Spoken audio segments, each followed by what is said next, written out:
Graça e paz a todos, seja muito bem-vindo à Casa de Adoração, seja muito bem-vindo a mais um dia onde nós decidimos fazer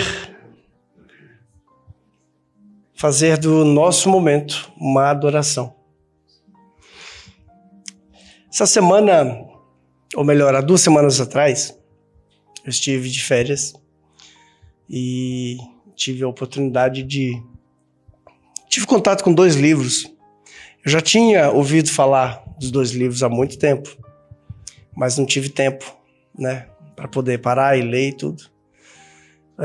Um deles, que foi falado muitas vezes, pelo menos eu ouvi muitas vezes, muitas pregações, é o livro O Deus Pródigo, do Timothy Keller.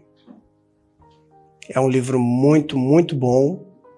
Interpreta a parábola do filho pródigo de uma maneira que eu nunca tinha visto. E também um outro livro que eu tive contato para poder confrontar é o livro A Parábola do Filho Pródigo, de John MacArthur. Também é uma obra muito boa, muito explicativa. Apesar que John MacArthur, ele vai mesmo nas opiniões, né? Mas aceitas as pregações que você já ouviu sobre o filho pródigo. Ele vai falar a respeito disso dessa forma. Mas aquele livro mexeu bastante com uma parte minha, e eu acho que valia a pena a gente falar a respeito disso. É uma parábola muito interessante. É um capítulo muito emblemático do livro de Lucas. Espero que todos vocês já tenham lido. E o capítulo 15 de Lucas, ele começa dizendo que os pecadores e os cobradores de impostos, eles iam se encontrar com Jesus. E os homens santos, os chefes, os mestres da lei e os fariseus, todos os intérpretes, ficavam muito chateados, ficavam muito nervosos. E nesse capítulo, basicamente, vai acontecer um almoço, vai acontecer ali uma refeição. E supostamente é Jesus que está dando aquela refeição, ou ele está recebendo a refeição e está agregando mais pessoas que começaram a vir até ele. Os publicanos, que nós conhecemos como os cobradores de impostos, homens pecadores, que significa aquelas pessoas que não tinham filiação com nenhuma sinagoga, não tinham o hábito de ir ao templo regularmente, oferecer um sacrifício de animal, como estipulava a lei de Moisés. E acredita-se que tinha um registro, onde era anotado, né, o nome do ofertante e a data em que ele ofertou, ou seja, eles sabiam mais ou menos um período que esse cara ficou sem ofertar, então ele era considerado um pecador. Talvez algumas pessoas que fossem excluídas de alguma sinagoga por causa de algum delito. E Jesus recebia essas pessoas. E isso fez com que os homens da lei ficassem muito, muito chateados. E nesse momento entra a nossa história, capítulo 15 de Lucas. O capítulo 15 de Lucas, Jesus vai contar 3 histórias para você.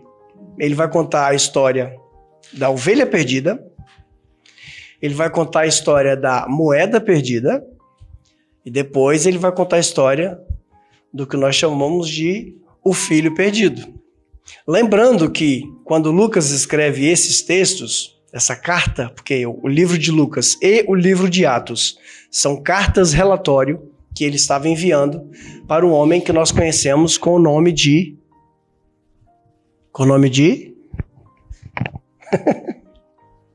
Teófilo. Possivelmente era um grego, ou ele tinha um codinome Teófilo, significa amigo de Deus, podia ser uma igreja, mas a maioria dos teólogos acredita que realmente era uma pessoa, porque era muito caro você bancar material, tinta, o papiro, ou nesse caso o pergaminho, para a pessoa poder escrever um arquivo, né? Foi o último evangelho, o penúltimo evangelho a ser escrito, o último foi o do evangelista João. E você percebe que ele é muito crítico, né? Ele é muito estudioso, ele reuniu todos os fatos. Ele não era apóstolo. Ele começou a andar com Paulo depois que Paulo já começou a ser preso. Então Lucas ele foi enviado por Deus como um escrevente de um relatório. Então tenha na sua cabeça que está acontecendo fatos relativos ao capítulo 14. Entramos no capítulo 15 na história que Jesus está num almoço, num encontro, onde ele permite pessoas assentarem-se à sua mesa e essas pessoas são rejeitadas pela religião oficial e para eles comer numa mesa e aceitar pessoas comer com você significa que você aceita aquelas pessoas. Significa que aquelas pessoas fazem parte do seu círculo de amigos. Lembra do que foi pregado semana passada? Vou bater a sua porta. E aquele que abrir a porta, eu entrarei, eu cearei com ele, e ele ceará comigo. Então, naquela época, no Oriente Médio, a refeição à mesa era um sinal de aceitação muito grande. E com quem que Jesus estava se afiliando? Com pecadores, coletores de impostos e as prostitutas que acreditamos que deixaram o seu ofício, né? Na parábola, na história da ovelha perdida, ele fala que um homem, algumas versões falam um homem rico, ou ele fala qual de vocês, que tendo 100 ovelhas perde uma, não vai atrás dela até encontrar. Não sobe montes, desce vales, não vai até os buracos e acha, e quando acha, coloca a ovelha nas costas e segue feliz, e chega no seu povoado e ajunta todos os seus amigos e faz uma festa, dizendo: alegrem-se comigo, porque eu achei a minha ovelha. Essa parábola é conhecida, né? Lembre-se você que não muitos tinham posses. Muitas pessoas, eles tinham animais dentro de casa. As casas eram um quadrado feito de pedras, às vezes alguns níveis, alguns andares feitos de madeira, e geralmente o nível do chão era onde os animais ficavam, ou seja, eles criavam os animais dentro de casa, porque era uma técnica de subsistência, era de onde eles tiravam lã, era de onde eles tiravam o leite para fazer um queijo. Se matassem aquela ovelha, ficariam sem até ter uma ovelha de novo. E por que ele diz a respeito de um homem que tinha 100 ovelhas? Geralmente, num povoado, uma pessoa não tinha dinheiro para poder pagar um pastor para tomar conta de uma ovelha. Então, o que eles faziam? Eles juntavam todas as ovelhas, cada uma com a marca do seu dono, contratavam um pastor para tomar conta daquele rebanho que se formou ali. Então, quando alguém perdia uma ovelha, ele ia buscar porque era a única ovelha que ele tinha. Era o único meio de subsistência que ele tinha. E quando ele achava, ele ficava feliz. E ele falava, alegrem-se comigo, o pessoal das outras ovelhas, né? Porque eu achei a minha ovelha, minha única ovelhinha. Depois, a história vai ser contada. E aí eu quero que você se lembre que esse texto foi escrito de forma corrida, não existia divisões de capítulos ou versículos, então essa história de capítulo e versículo nós temos agora, que ajuda a gente a achar o texto, né? Aí você vai ver que está escrito lá, a parábola da moeda perdida. Não existia isso na época quando Lucas escreveu, fomos nós que colocamos isso aqui. E fala de uma mulher que ela tinha 10 dracmas. A dracma era uma moeda grega que equivalia a um salário de um dia de trabalho manual. E ela perde uma das suas moedas. E ela procura a casa inteira, ela varre a casa inteira. Imagina uma casa feita de pedras, às vezes com chão batido, ou se tinha chão de madeira, aquelas frestas no assoalho, ela procura uma candeia, né? Ela acende uma lamparina. Não existia velas naquela época. Só no The Chosen que existe velas naquela época, né? Naquela época de verdade não existia velas. Mas espera lá, poxa, uma moeda equivale a um dia de serviço? A gente já perdeu tanto mais do que isso, será que valia a pena? Estudiosos acreditam que o que aquela mulher tinha era um presente de casamento. No Oriente Médio era muito comum mulheres usarem um tipo de véu ou lenço que ele era bordado e tinha pingentes. Alguns tinham pedras se fossem ricos. Outros tinham ouro e outros tinham moedas. E a dracma, por ser uma moeda grega de prata, ela tinha valor. Cada moeda era o salário de um dia de serviço. Então ela não iria querer usar aquilo, aquele adorno, aquele lenço, faltando uma moeda. Por isso que é tão preciosa para aquela mulher, por isso que ela corre tanto atrás. Eu nunca entendi, poxa vida, uma moeda, Jesus, vai trabalhar que você consegue outra moeda. Mas agora eu entendi por quê. Porque era um presente de casamento. Tem uma opinião muito forte que é um presente de casamento. E depois, vocês estão acompanhando, né? A ovelha perdida achou a ovelha. Fiquei feliz, dei uma festa. A moeda perdida, aí eu achei a moeda perdida. Reúne todo mundo, dá uma festa. Ou seja, não é só o brasileiro que faz festa por tudo. Depois nós chegamos na história que eu quero contar para vocês. Que está a partir do versículo 11. Se você tem aí uma Bíblia com você, eu vou fazer leitura na NVT, Nova Versão Transformadora, que é uma das melhores versões que nós temos atualmente. Ela está quase equiparada com a NVI. NVT, Nova Versão Transformadora. A NVI Internacional, se você não sabe, ela é base de trabalhos acadêmicos para os teólogos fazerem provas nas faculdades. Então a NVI, se você tem uma Bíblia NVI, ela é um ótimo material de estudo. Jesus continuou. Um homem tinha 2 filhos. Jesus continuou. Um homem tinha 2 filhos. O filho mais jovem disse ao pai: quero a minha parte da herança. E o pai dividiu seus bens entre os filhos. Alguns dias depois, o filho mais jovem arrumou suas coisas e se mudou para uma terra bem distante. Algumas traduções vai dizer um outro país, onde desperdiçou tudo o que tinha por viver de forma desregrada. Quando seu dinheiro acabou, uma grande fome se espalhou pela terra e ele começou a passar necessidade. Convenceu um fazendeiro da região a empregá-lo. E esse homem mandou aos seus campos para cuidar de porcos. Embora quisesse saciar a fome com as vagens dadas aos porcos, as vagens de alfarroba, né? Que é um material muito duro, mas como o porco come tudo, até ferro, ajuda a manter o porco cheinho. Então, embora quisesse saciar a fome com as vagens dadas aos porcos, ninguém lhe dava coisa alguma. Quando finalmente caiu em si, disse: até os empregados do meu pai têm comida de sobra, e eu estou aqui, morrendo de fome. Vou retornar à casa do meu pai e dizer: pai, pequei contra o céu e contra o Senhor. Não sou mais digno de ser chamado seu filho. Por favor, trate-me como o seu empregado. Então, voltou para a casa de seu pai. E quando ele ainda estava longe, seu pai o viu. Cheio de compaixão, correu para o filho e o abraçou e o beijou. O filho disse: pai, pequei contra os céus e contra o Senhor, e já não sou digno de ser chamado seu filho. O pai, entretanto, disse aos seus servos: depressa, tragam a melhor roupa da casa e vistam nele.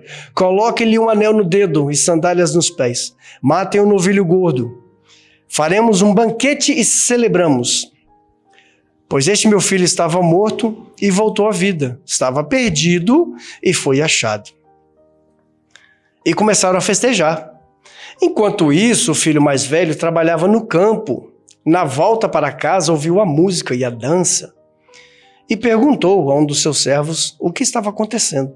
E o servo respondeu: seu irmão voltou e seu pai matou o novilho gordo. Grava bem essa frase: matou o novilho gordo, pois ele voltou são e salvo. O irmão mais velho se irou e não quis entrar. O pai saiu, insistiu com o filho, mas ele respondeu: todos esses anos tenho trabalhado como um escravo para o Senhor e nunca me recusei a obedecer às suas ordens. E o Senhor nunca me deu nem mesmo um cabrito para eu festejar com os meus amigos. Mas quando esse seu filho volta, depois de desperdiçar o dinheiro com prostitutas, o Senhor comemora matando o novilho?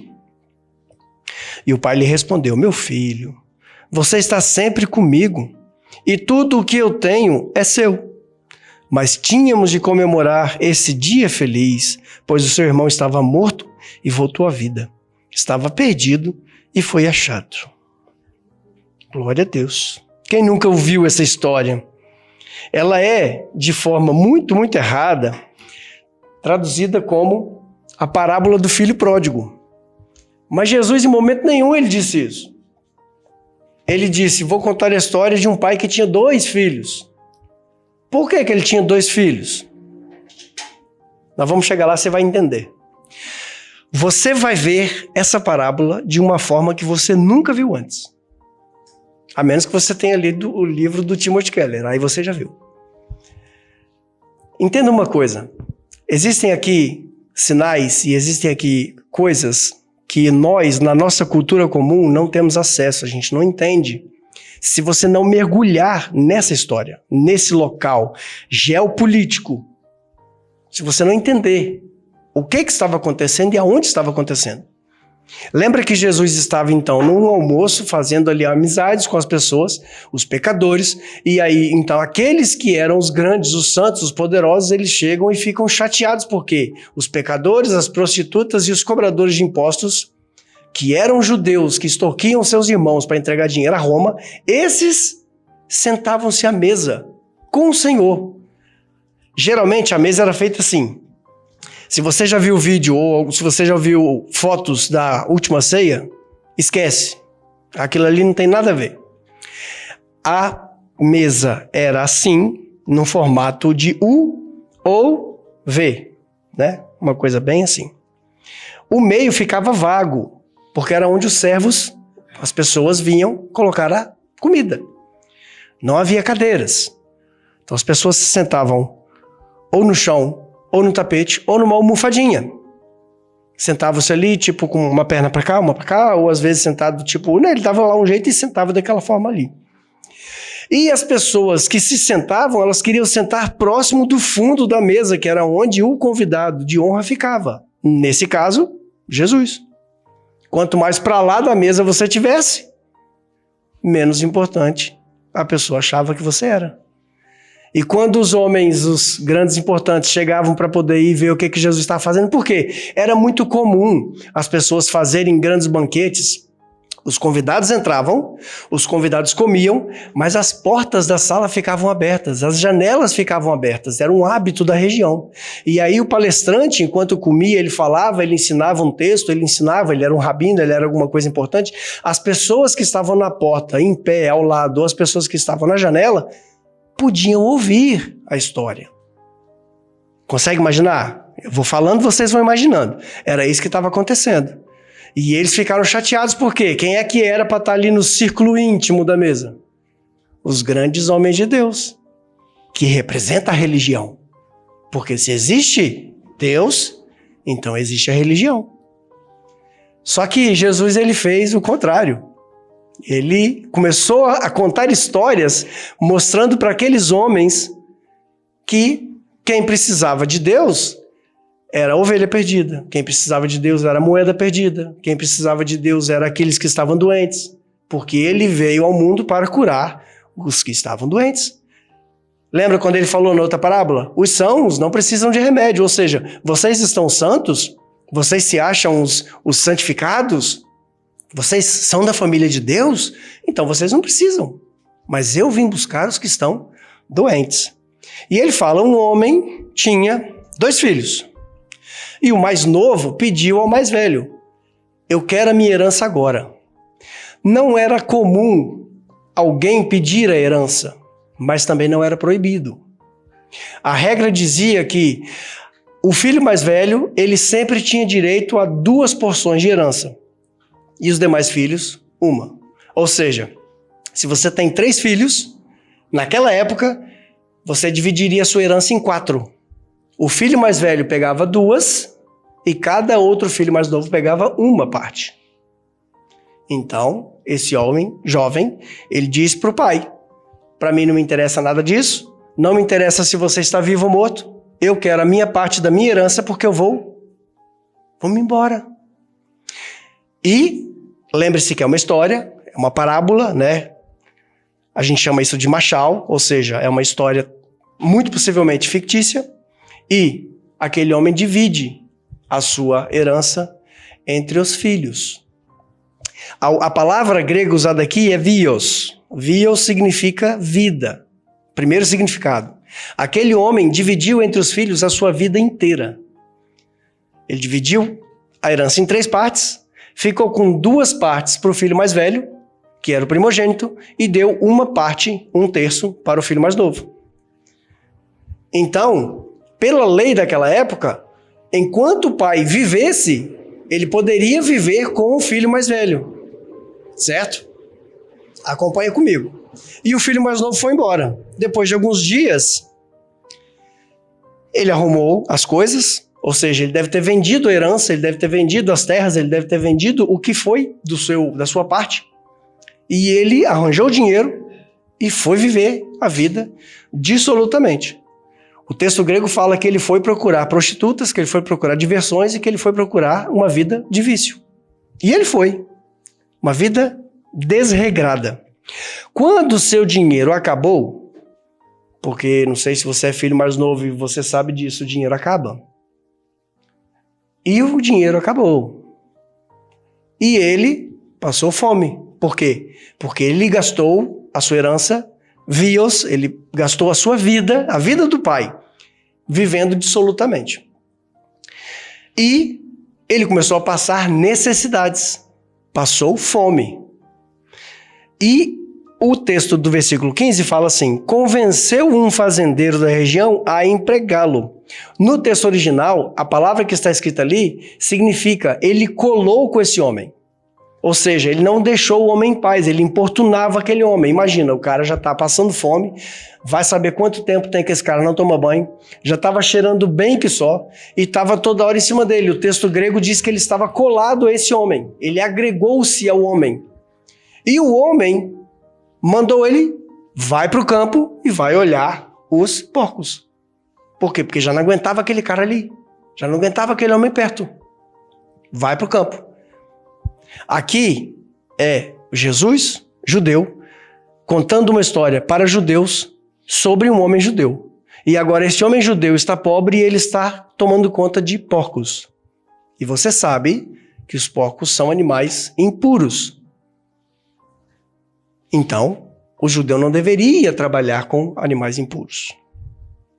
Depois, está dizendo aqui o texto, embora quisesse saciar a fome com as vagens, ou seja, as alfarrobas, né? Na Bíblia do crente está escrito a alfarroba, ninguém dava nada. Eu já vi pregador dizer que, porque o filho pródigo saiu e agora desonrou e fez isso tudo errado e agora está comendo lavagem. Não, o texto diz que ele desejou comer. Ele não comeu. Desejou comer, mas ninguém dava nada para ele. E aí depois ele fala, quando ele finalmente caiu em si, ele disse, tomou susto? Quando ele finalmente caiu em si, ele disse, até os empregados do meu pai têm comida de sobra e eu tô aqui morrendo de fome. Você percebeu uma coisa no texto? O texto fala que ele caiu em si.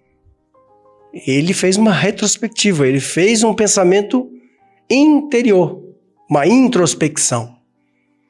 E ele lembrou de quem? Ele lembrou de quem? Não. Ele lembrou das posses do pai. Ele não lembrou do pai. Ele não falou assim, vou voltar porque meu pai me ama, ele vai me perdoar e eu tô com saudade. Ele disse, eu tô passando fome aqui, eu vou voltar porque meu pai tem comida. Ele não voltou por causa do pai. Preste bem atenção no texto. Vamos ler só o que está escrito. Ele disse aqui, até os empregados do meu pai têm comida de sobra e eu estou aqui passando fome. Eu não quero saber do meu pai. Eu quero saber do que o meu pai pode me dar. É a religião moderna. É o evangelho dos dias de hoje. Vem para Jesus, você que está lascado, você que está pobre, você que está... Porque Jesus vai dar tudo o que você quer. Mas Jesus deveria ser o que você quer. Jesus deveria ser o alvo da sua busca. O Pai devia ser o alvo do seu amor e não aquilo que o Pai pode te dar. E ele não voltou para os braços do Pai. Ele voltou para o que o Pai podia dar. Qual que é o nome da parábola? Parábola dos 2 filhos. Timothy Keller, no seu livro, ele fala que os 2 filhos estavam igualmente caídos. Os 2 filhos estavam igualmente em pecado. Tanto o que ficou, quanto o que fugiu. Esses 2 filhos representam a gente. Porque nós somos assim. Nós não vamos para a igreja porque a gente ama Deus e quer ver Jesus. A gente quer dinheiro. A gente quer tudo que Jesus pode dar. O status, as bênçãos. Eu vou lá porque eu quero trocar de carro. Eu vou lá porque eu quero ganhar alguma coisa. Eu vou botar ali o meu dízimo que Deus vai me restituir tudo em dobro. É isso que o crente faz. Ninguém vai por causa do pai. Eu tô com saudade do pai. A gente levanta a mão, chora e tudo. Mas na verdade mesmo a gente quer as bênçãos. Aí ele fala aqui: vou retornar à casa do meu pai e vou dizer: pai, pequei contra o céu. Olha que bicho hipócrita. Pequei contra os céus e contra ti. Não sou digno de ser chamado seu filho. Por favor, trate-me como um dos seus empregados. Ele não está pedindo perdão aqui pelo que ele fez. Ele não está se arrependendo pelo que ele fez. Ele está dizendo: me coloca como empregado que eu vou trabalhar, eu vou conquistar e eu vou te pagar o que eu te devo. Mas eu estou voltando porque eu estou com fome. Não estou com saudade de você. Assim somos nós. Nós voltamos para a igreja quando o bicho está pegando. Quando a situação está esquisita. E aí a gente quer fazer obras. Eu tenho que jejuar, eu tenho que orar, eu tenho que ler a Bíblia, eu tenho que fazer isso, eu tenho que fazer aquilo. Por quê? Porque eu preciso ganhar a confiança do Pai. Eu preciso ganhar as benesses do Pai. Afinal de contas, nós somos meritocratas. Nós não entendemos a graça de Deus, a gente não vive pela graça de Deus. A gente quer fazer uma barganha com Deus. Olha como é que eu estou cumprindo os mandamentos. Eu sou aqui, teu filho preferido. É isso que nós somos. E aí ele voltou para casa. Quando ele ainda estava longe, o pai viu. O texto diz que alguém correu. Quem correu? Você lembra? O pai correu. O texto fala, e Timothy Keller acentua bem isso, que não é hábito um grande pai de família, um chefe, um idoso, ele correr.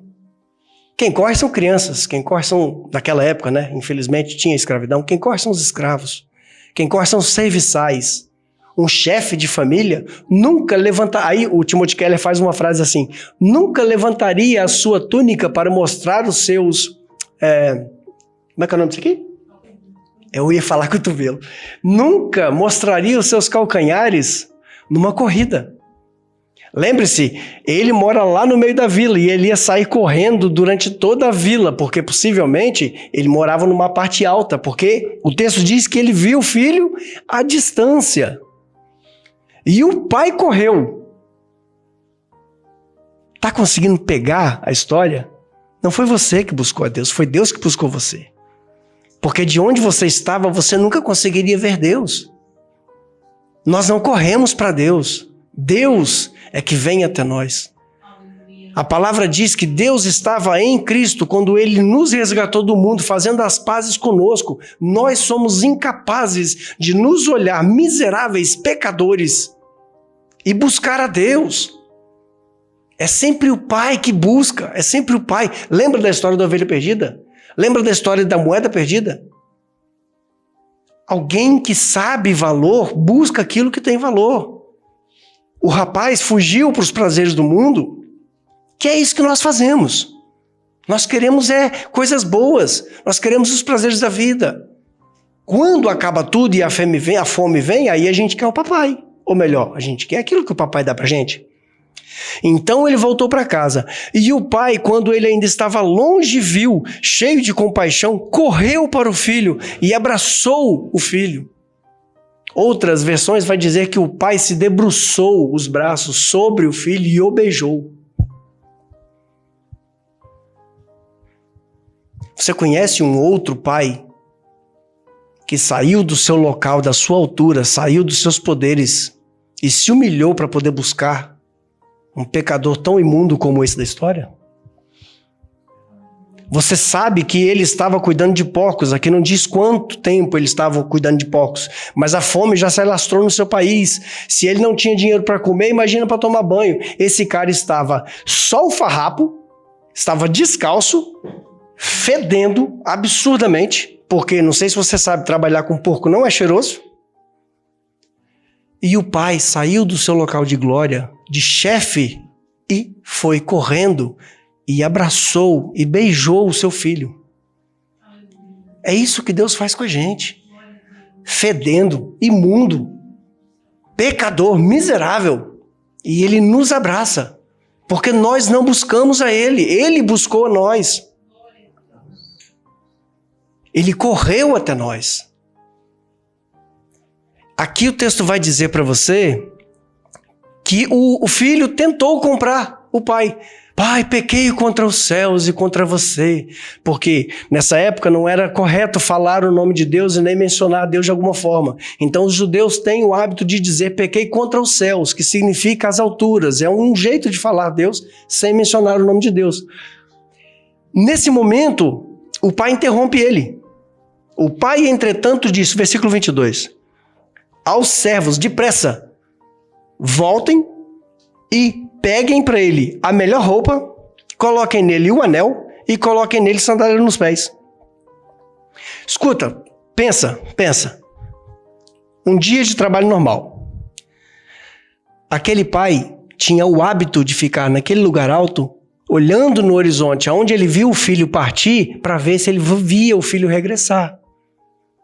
Não foi uma surpresa, o pai estava de olho. O pai sempre esteve no local alto para poder observar lá onde o filho foi embora, para ver se um dia ele ia voltar no mesmo lugar. Um dia de trabalho normal, no meio da vila. E de repente, os servos levantam a cabeça e veem um velhinho com a saia na mão, correndo, e lá, fora da aldeia, abraçando um mendigo, todo podre, porco, sujo. E aí os servos vão em cima e vão buscar o que está acontecendo, o que foi, o que houve. E eles acabaram de chegar, e cansado, e esbaforido, e agora o patrão manda, volta lá, pega a melhor roupa. Você lembra que esse cara levou tudo que era dele? Você lembra que ele vendeu tudo que era dele por menos de nada e foi gastar? De quem que era a melhor roupa que estava em casa? Era a roupa do pai. Ele vestiu o filho com a sua própria roupa. A roupa de autoridade, roupa de santidade, roupa de misericórdia. Deus fez isso com você. Deus colocou em você as roupas de Cristo. É por isso que você não tem mérito, porque você foi vestido com os méritos de Cristo. Nós somos salvos pelos méritos de Cristo, porque nós fomos vestidos com as obras de Cristo, não nossas. Quando ele abre a boca e fala, pequei contra os céus, volta lá, pega a melhor roupa, que é a minha roupa. Pega uma sandália e bota no pé dele. Por quê? Se aquele garoto entra naquela aldeia, todos reconheceriam aquele garoto. E era um hábito da aldeia apedrejar um filho que desonrou o pai em público. Isso aí você não vai achar escrito na Bíblia, porque é uma cultura, você tem que ler livros que explicam a cultura daquela época, como os historiadores e os arqueólogos, os antropólogos que estudam os hábitos e costumes. Então eles vão dizer para você, se ele entrasse, ele seria reconhecido, ele seria apedrejado, xingado e cuspido, porque ele humilhou o pai dele em público, a aldeia inteira sabia do que ele fez. E o que o pai fez? Pega a melhor roupa, que é a minha roupa, e bota nele. Pega a melhor sandália e bota no pé dele. Por quê? Porque ele é filho, ele não é escravo. Quem andava descalço eram os escravos. Quem andava descalço eram aqueles que não tinham pai. Eram aqueles que não tinham onde viver. Então eles iam para essas fazendas para poder trabalhar um pouquinho e ganhar o diário. Aí o pai diz, coloque um anel no dedo dele. Que anel? Ele gastou tudo, ele vendeu tudo, ele não tem nada. De quem é o anel que está no dedo dele? Do pai. Anel simboliza a autoridade. Então quer dizer, o pai estava lá na glória, Jesus estava lá na glória, e ele desceu, negou-se a si mesmo, ele se esvaziou e ele tomou forma de servo, por causa de mim e de você. Para que nós tivéssemos acesso ao Pai como ele tem acesso ao Pai. E agora ele é colocado no dedo desse garoto um anel. E fala, mate o... Cadê? O novilho gordo. O que era o novilho gordo? As grandes famílias, os homens mais ricos, eles tinham o hábito de deixar separado um bezerro, um filhote, num local pequeno, que ele não andasse muito, que ele fosse tratado com cevada. É por isso que o animal é um animal cevado. É um animal gordo de tanto comer cevada. E ele, então, seria engordado para quando chegasse uma época festiva, ele ser oferecido um churrasco com a melhor carne, a carne mais macia, mais preparada. Toda a família daquela época, rica, que tinha posses, tinha o hábito de manter, num local seguro, um animalzinho cevado. E qual foi a melhor situação que esse pai achou para poder sacrificar o animal? Foi quando o filho voltou para casa. Aí depois, aqui ele diz, por quê? Vamos celebrar, vamos fazer um banquete. Pois este meu filho estava morto e voltou à vida. Estava perdido e foi achado. Agora o pai abraça o filho lá fora e vem. Se tivesse pedra para ser jogada, ia acertar no pai. Se tivesse cuspe para poder ser lançado, seria no pai. Se alguém fosse xingar de trouxa, de otário, seria xingado o pai. E não o filho. Entenda, o mérito não é seu. O mérito é de Deus, é de Cristo. Você não tem nada para oferecer. Nós somos os filhos nessa parábola. E ele entra com o filho. Imagina. Os vizinhos falando, lá, mas é um trouxa mesmo, o cara foi, gastou tudo que é seu e você ainda vai dar para ele a melhor roupa, o melhor anel e ainda vai fazer um churrasco pro cara com um boi que a gente estava guardando pro Natal. Não, brincadeira, não tinha Natal naquela época. Aí, enquanto isso, o filho mais velho tava... pera lá, calma. Por que o filho mais velho estava no campo enquanto havia festa na casa? Já se perguntou isso? Tá dizendo aqui, ó. E começaram a festa. Ponto. Parágrafo, inicia-se um novo assunto. Enquanto isso, o filho mais velho estava... Por que esse cara aqui não estava junto com o pai? Por que ele não estava com a família? Por que ele não estava celebrando? Porque ele é a nossa versão do filho religioso. Até agora eu contei para você a versão nossa do filho pervertido. Agora nós vamos ver a nossa versão do filho religioso. Ele é santo demais para fazer parte da família. Ele não tinha um bom relacionamento com o pai. Ele estava lá porque ele comia do que o pai tinha. E lembre-se, lá no início, está dizendo, versículo 12, lá no final, e o pai dividiu os bens entre eles. Ou seja, enquanto o velho estava vivo, ele podia fazer usufruto da terra, ele podia viver mais. Tudo já é do filho primogênito. Então a festa está acontecendo com o bezerro gordo de quem? Do filho primogênito. Você conhece um outro filho primogênito que foi sacrificado por causa de você? Você conhece um outro cordeiro primogênito que teve que ser sacrificado para você? Jesus é o Cordeiro de Deus que tira o pecado do mundo. A gente nunca viu essa parábola assim, né? Pois é. Para que haja a reconciliação entre o pai e o filho perdido, que sou eu, tem que haver o sacrifício do primogênito. Aqui estava acontecendo uma festa com o animalzinho do primogênito. E ele estava onde? Ele estava no campo. E aí ele volta. Ele escuta a dança, ele escuta a festa e já vem chateado. Poxa, mas ninguém falou comigo? Que é isso? Que estão gastando o meu dinheiro agora? E perguntou a um dos servos. O texto grego diz, e ele ficou perguntando incessantemente. O tempo verbal do grego é diferente do nosso. Quando nós falamos uma palavra, significa que aconteceu aqui, ponto. O grego, existem verbos que você fala e é um significado contínuo. Então, o verbo que é usado aqui para pergunta significa que ele ficou indagando, perguntando várias vezes. E aí o servo disse, o seu irmão voltou. Aí seu pai ficou felizão e matou aquele, lembra aquele animal? Aquele gordo? Aquele que a gente ia fazer no final do ano, na festa da empresa? Ele matou para o seu irmão. O irmão mais velho se irou muito e não quis entrar. Ele não quis entrar. Ele não quis entrar. O filho mais velho não quis entrar. Quem é que foi lá fora buscar o filho? O pai. Quantas e quantas vezes você e eu cometemos o mesmo pecado? De novo, e outra vez. E a gente é incapaz de buscar o pai, a gente fica lá fora. E o pai vai lá e busca você. Na porta. O pai foi lá buscar.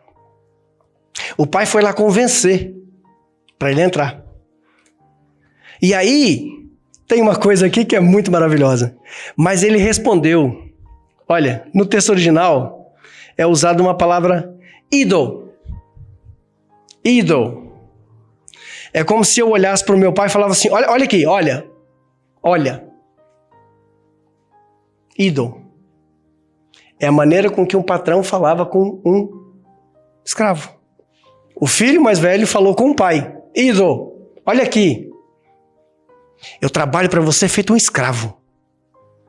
Em algumas versões está dizendo assim, eu nunca negligenciei um mandamento seu, sempre te obedeci. E é isso que você dá para mim? Você nunca me deu um cabrito para poder comer com os meus amigos. Às vezes, lá no nosso quarto, na nossa intimidade, nós que somos crentes, nós chegamos para Deus e fala assim, então, vai me dar ou não vai me dar o que eu estou pedindo? Eu sou fiel, eu sou dizimista, eu sou trizimista, eu dou oferta, eu mando dinheiro até para a África. Eu estou cumprindo os mandamentos, não vai me dar não? Por que meu vizinho tem Ferrari e eu estou andando aqui com um Toyotazinho? Não vai me dar não? Que Deus é esse? É assim que você fala com seu pai? Idol. Então, nesse momento, a misericórdia e a graça do pai cobre o filho. E aí ele vai dizer assim, filho, você sempre está aqui comigo. Você sempre está aqui comigo. E tudo que eu tenho... E ele mentiu? Lá no versículo 12, ele já não tinha dado para ele tudo que era dele? Tudo que é meu é seu. Tudo que eu tenho é seu. Mas nós somos crentes. Nós somos religiosos. Nós somos homens de religião. A gente não quer relacionamento. A gente não quer o pai. A gente não quer amizade. Eu quero os benefícios que a minha religião me dá. Porque eu sou um cara santo. Eu cumpro os mandamentos.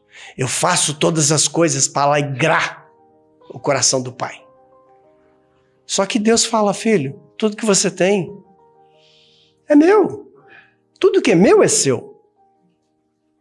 Você está sempre comigo. Só que ele não estava sempre com o pai. Ele estava com os bens.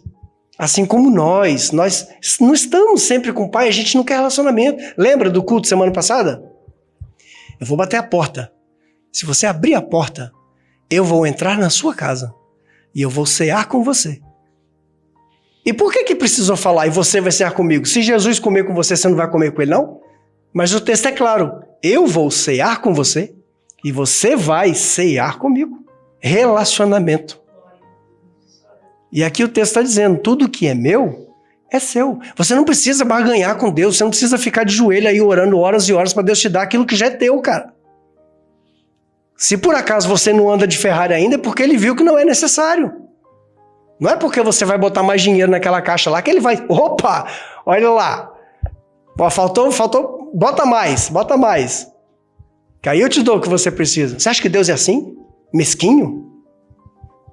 Você acha que Deus fica feliz quando você cumpre o mandamento?